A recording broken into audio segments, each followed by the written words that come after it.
This clip right here, it completely exposes the game. Because what you're about to see isn't real conviction, it's performance. Republicans go on air to defend Donald Trump, sounding confident. But the moment they're actually challenged, it starts to fall apart fast. Before we dive into the full story, comment where you're watching from, and don't forget to like and subscribe so you don't miss the next one. In this clip, two Republicans walk in thinking they're about to corner the panel and control the narrative. But instead, they end up cornering themselves, badly. And with Isaiah Martin pushing back, their arguments unravel in real time. Watch closely, because this is where the script runs out and the reality kicks in. Tonight, what's the cost of offending Donald Trump? Just days after the German chancellor criticized the president and his strategy in Iran, saying that the U.S. was getting humiliated, the Pentagon is now removing 5,000 U.S. troops from Germany. In a social media post prior to the move, Trump complained his German counterpart, quote, doesn't know what he's talking about, and he criticized the German economy. The Pentagon says that the troop withdrawal will take 6 to 12 months, but on the outside, the move is largely viewed as a symbolic one. Even if 5,000 troops are removed from Germany, it would still host the second largest U.S. troop presence in the world, behind only Japan. It is very like Trump that this is happening largely because he felt insulted by the Germans. And it kind of speaks to just how he operates. It's sort of like a tit for tat. Yeah, I think it does speak to how he operates. I mean, this is someone with very thin skin. Even if it is symbolic, I mean, 5,000 troops, I think, is still significant. But I think the larger message that this sends is not to Germany. It's actually to Vladimir Putin. It is, we are going to pull down our troops. We are going to lessen our presence. Even though we still have a large presence in Germany, we're going to respond. And that sends a message to Putin that we have been pretty much under this administration not serious about arming Ukraine and supporting Ukraine. But I think that just gives Putin more carte blanche to continue this war of choice that is he continues to wage in Europe. And it leaves less protection for our allies in Europe. And I think what's the miscalculation here of this administration is we use our European allies and bases there to support operations in the Middle East and also in Africa. And we also use those bases to support our operations for our own defense. So this might be symbolic, but it does send a message to Putin, and it also sends a message to our allies overseas as well.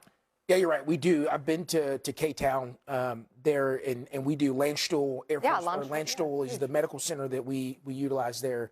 And I wish that this administration wouldn't sort of do these types of things when it comes to our strategic military interest in the region. I don't know what's behind this. I didn't read say that. I agree. There we go.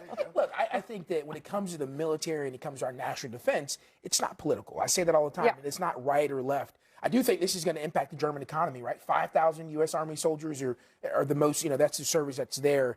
Spending money in that economy is going to have an impact. And maybe that's the message that the president is trying to send. I don't know that I agree 100% that that's the way we should conduct that in sending the message to the Germans, but I understand the intent behind it at least. So, I mean, this is not, this is going to seem like a completely different topic, but the other moment that a lot of people accused the president of having thin skin about was how he reacted to Jimmy Kimmel's joke from last week.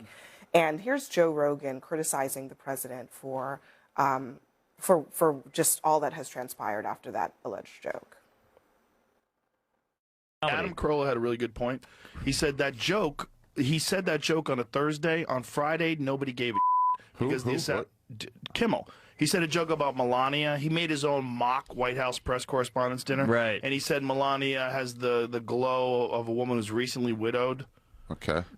That's it. It's an old guy joke, like he's going to die. Yeah, it could be. Or an assassination joke if you want to take it that way, but he is old. Wait, but then, after the attempt? No, before. So it's on Thursday, and this is Carolla's point. That's a really good point. He said no one gave a on Friday. Right. It came out on Thursday. No one cared on Friday. No one cared on Saturday until Saturday night when the assassination attempt, and then all of a sudden everyone's blaming Kimmel.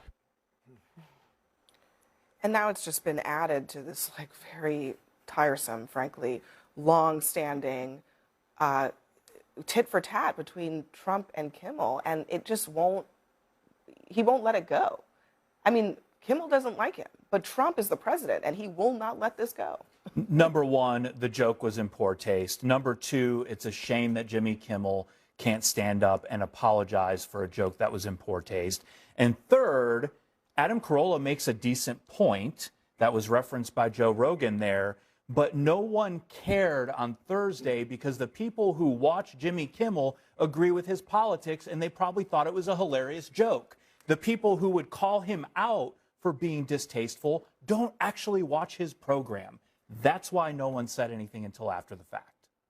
You know, Pete, can you tell me one example of Trump ever apologizing for anything? Can you tell me one example of Trump? I don't know why making a it joke about matters. someone, I mean, like, Jimmy dying? Kimmel made a Are you serious? Robert Mueller? Robert Mueller? Are we going to act like that didn't happen on Twitter? Can you give me an example of someone's spouse being told, you look Nancy like the Pelosi's husband. I mean, Paul Pelosi. the point is Hold that on. Trump made jokes about Paul Pelosi, implying all kinds of crazy conspiracies about why he was attacked with a hammer. Yeah. The president did that. That actually did happen. And I would also add, I mean, the president earlier this week made a joke to his wife that she's going to outlive him.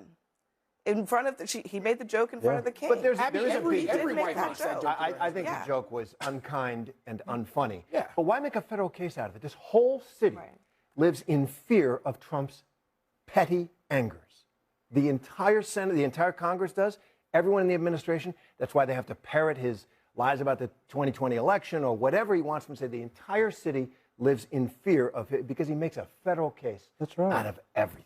And that's exhausting. And that's the point. I mean, it's like, again, you cannot show me an example of Trump ever apologizing for anything. So I just think it's rich when any conservative tries to go and say that someone should apologize for anything. The point is that the Republican Party ran on a platform. Okay? Peter speaking. The Republican Party ran on a platform to me, so that's okay. of having free speech.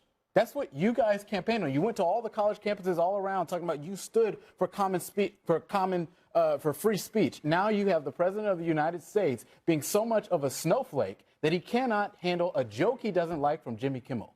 That's ridiculous. And Jimmy Kimmel can't be man enough to apologize. Your president is not man enough if you because think he's that never Donald apologized Trump for is in the anything. gutter, so you think you should just jump in it with him? He's your president. Rise up man to you it. voted I know. for. You do use the whole you thing a lot. Like, let's be not personal and accusatory about everything Did you say. vote for him? I didn't, actually. Would you like to know that? Oh, that's breaking news news to on me. CNN. I've never voted for Donald Trump. How about that? That's news to me. You got That's me going to there. be a hot take. yeah, good. It'll make got it me on there. Mediaite or whatever.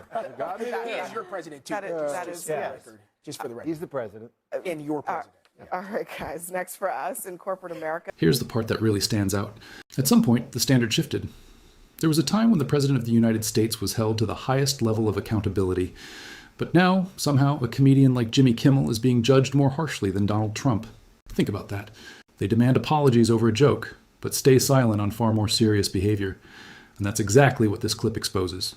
The inconsistency, the double standard, the selective outrage, it's all right there.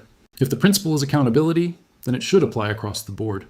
But clearly, it doesn't. And that's why moments like this matter, because instead of cornering the panel, they ended up exposing themselves. Let me know what you think in the comments, and I'll see you in the next one.